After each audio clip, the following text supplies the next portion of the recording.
If you've ever heard me talk about prosperity, you've probably heard me choke on the word.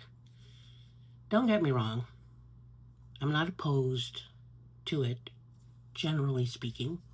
What I am opposed to is pretty much how it's taught everywhere.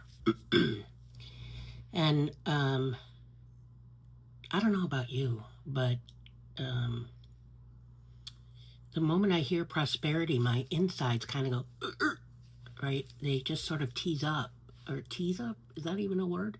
They just, I can feel okay, my word is arg.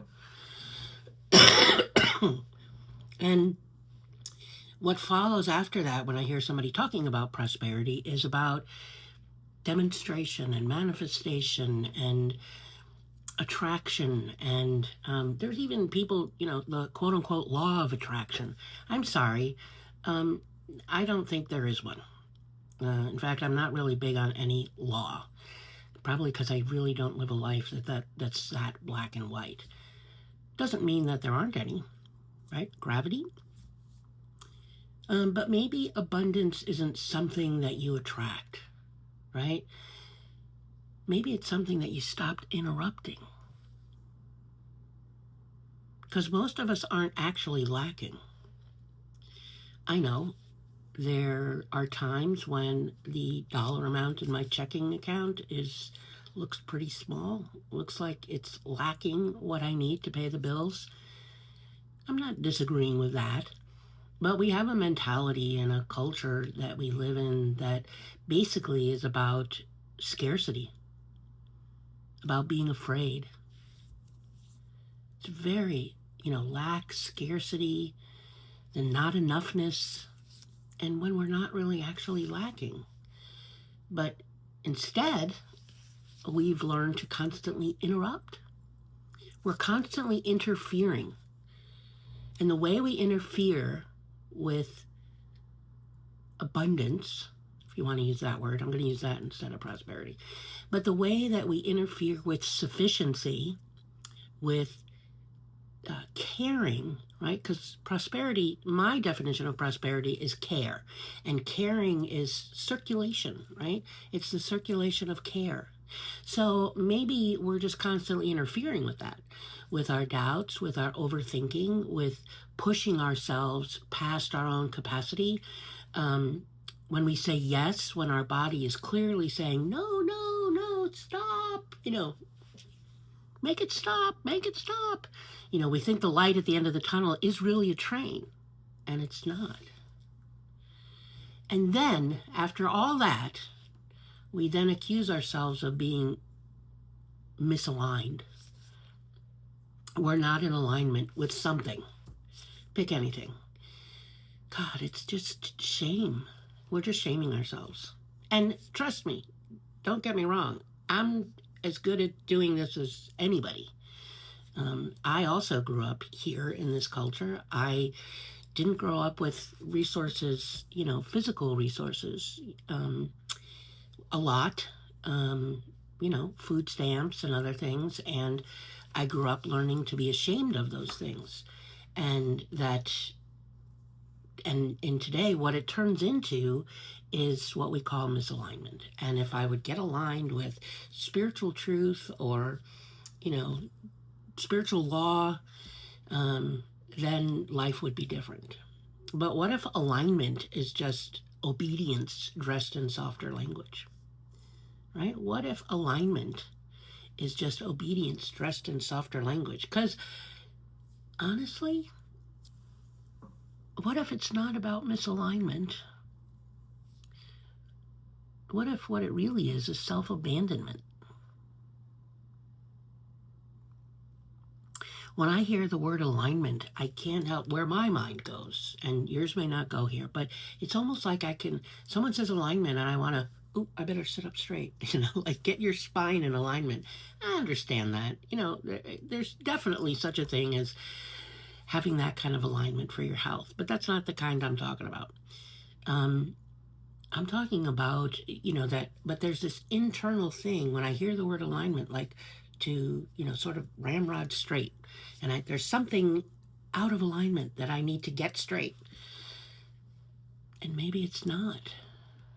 Maybe it's supposed to just sort of meander or be a little crooked or go where life goes. And not doing that is self-abandonment. Because we know cognitively that abundance isn't just money. It's breath, it's space, right? It's the ability to be in my life without, right at the beginning when I did art, without bracing against it. Abundance is the ability to be in my life without bracing against it. Sufficiency starts when we stop bracing for the impact, right? When we stop bracing for the impact. But we have been trained to override the very signals that would lead us there. Like when your body says, I'm tired, rest. It's really not rocket science. It's just we have an unconscious, unexamined assumptions that resting is not okay when it's the best thing you can do for yourself. You can pause when something feels off. I know all of us have that experience. Something feels off, something's not right, whether it's in a conversation or, I don't know, something at work, a job we're working on, or you could pick anything. But we all know that feeling. It's our gut, which that's where your intuition lives. But it's our gut. That's the words we've used, well, it just doesn't feel right in my gut. We all know that one. So when it feels off, pause. Just pause. Unfortunately, we have a culture and we have, ways of being that say, no, you need to push through. This is really important. This is really urgent. You need to push through. No, actually you don't. That's that self-abandonment thing again. So when something feels off, just pause. Sit back.